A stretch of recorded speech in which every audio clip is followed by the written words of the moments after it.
With the 49ers trading up in the draft looking quarterback, the chances of the Bengals having to worry about getting Sewell or Chase looks to be more and more heading towards the Bengals having a very good chance of having the choice between Sewell or Chase. So the question becomes, which player is the way to go? I don't think it's up for debate that these two are very good players, very good selections that would help this Bengals team.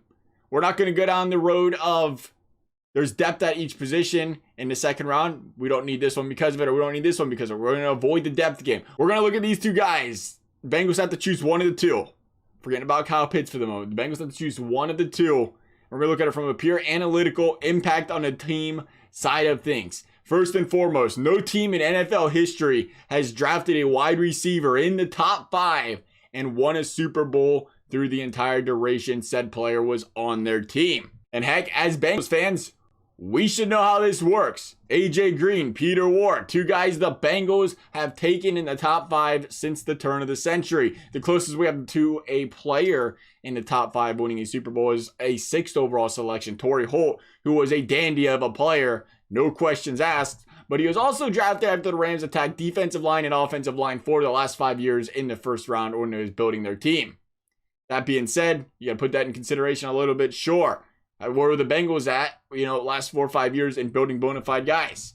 As far as the offensive side of the ball and the offensive line and tackle position is concerned, Eric Fisher, Lane Johnson. I mean, do we need to keep going? 2 guys in the past decade that were first round draft picks taken in the top 5 that have won Super Bowls in that time. I mean, if we really want to go down the route, Orlando Pace, Jonathan Ogden. And if we want to play, since we said 6th overall pick over there on the wide receiver side, you can also throw in Seattle's 6th overall pick in Okun and say, guess what? That'd be 3 Super Bowl winners that were offensive tackles taken in the top 5, 6 in the last decade.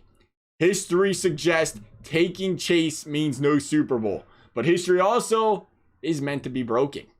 Let's talk New England Patriots, the closest thing to a modern day dynasty there is in football. Since 2000, they've used their first pick in the draft. Forget about what round it is, doesn't matter right now, just their first pick in general. First pick meaning what's their biggest need they want to address, they're going to grab that with their first pick. Correct. Defense. 14 times they have selected defense with that pick.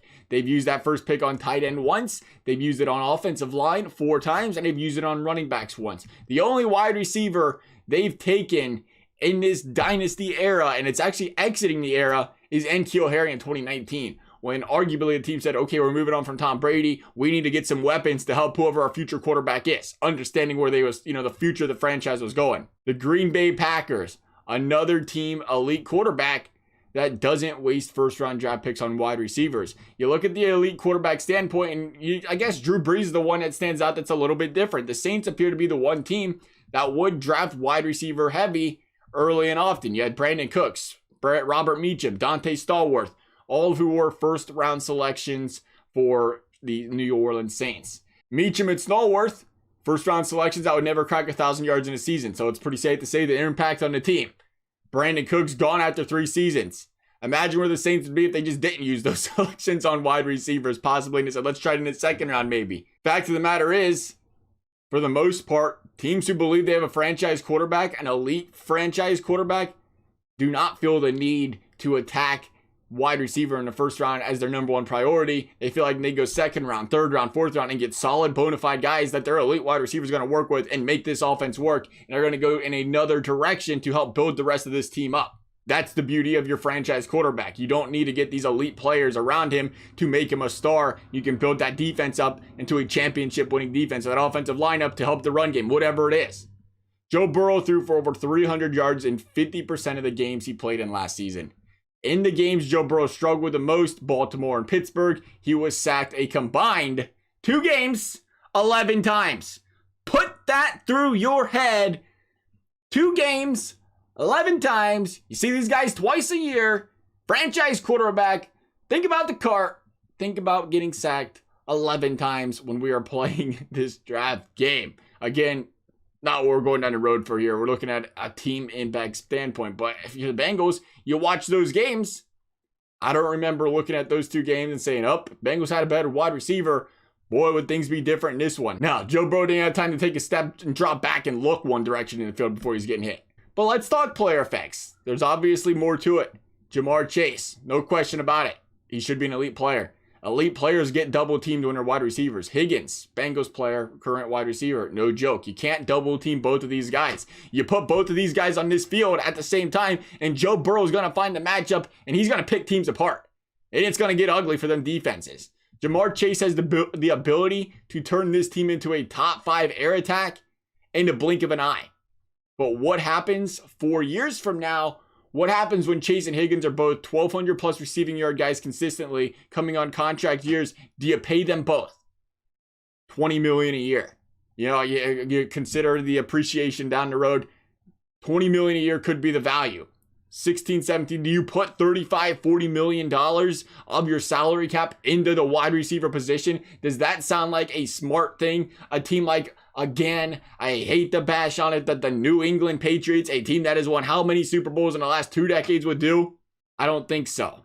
For that, you go out and say, okay, we draft Jamar Chase, but you have to consider not just what he's going to do for the team and an impact while he's here, but how long is he going to be here? Maybe we get Chase 10 years. Maybe they let Higgins go.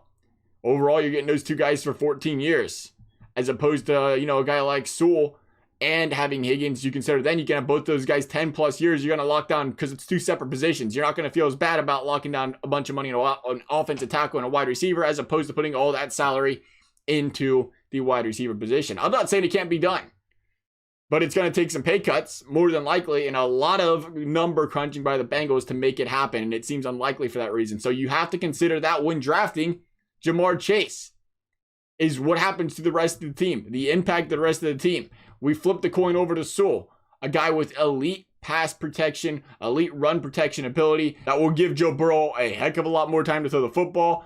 The longer he has to throw the ball, the more deep chances we did not see the Bengals take last year. Made the Bengals feel like they needed a deep threat. They didn't need a deep threat. We don't know if they need a deep threat. We don't know if they need a deep threat because they didn't have time to throw the football. You can't have a deep threat and identify one if you didn't have time to throw the football. That was the big issue with the Bengals last season. But that was the reason I feel like they need the deep threat now. Would we be saying that if the Bengals, Burrow was having an extra couple seconds to the football right now? Would be going down that road? Who knows? It's all hypothetical at the end of the day. But we know one thing. You add that quarter, or you add that left tackle out there, that's going to give him time to throw the football longer. How's that going to impact the offense? The rest of the wide receivers on his team are going to have more time to get open. Do you need the elite receiver, or can you pick up a solid receiver to add to this group that's going to have time now to get open, and Joe Burrow is going to find, and this offense is going to continue to click? Can this offense continue to be a top 5 offense if Joe Burrow's got time to throw the football? I think that's the question of this draft.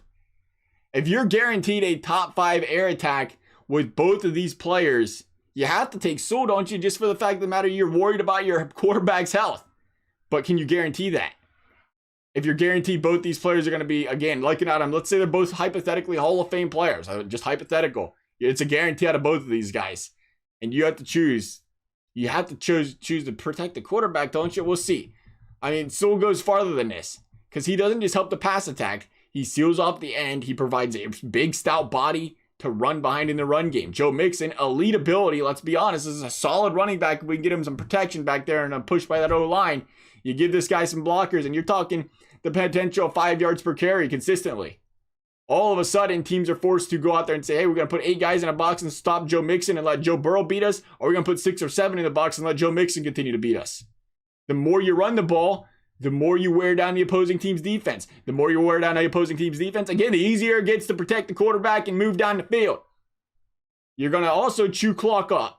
You chew clock up, and you're not a one-dimensional offense when you're running the football. But when you chew clock up, guess what that does? That gives your defense a breather on the sidelines. A well-rested defense plays better and stronger at the end of the games. We've seen the Bengals defense get gassed out frequently in the second half last year, as expected if they're off the field, on the field so often. That's a big problem for defenses. You can argue picking up a guy like Sewell, improve the run game, slow the tempo of the game down a little bit, is a bonus for the defense. It's a positive for the defense that they're going to go out there more well-rested. So I think you go into this draft and say, again, hey, you have Sewell, you have Chase. Both are guaranteed to be Hall of Famers, hypothetically speaking. Which one puts your team into a better overall team standpoint to win Super Bowls? I think you have to say Sewell here. That's our opinion. Love to hear you guys. Thank you guys for watching. We'll see you next time.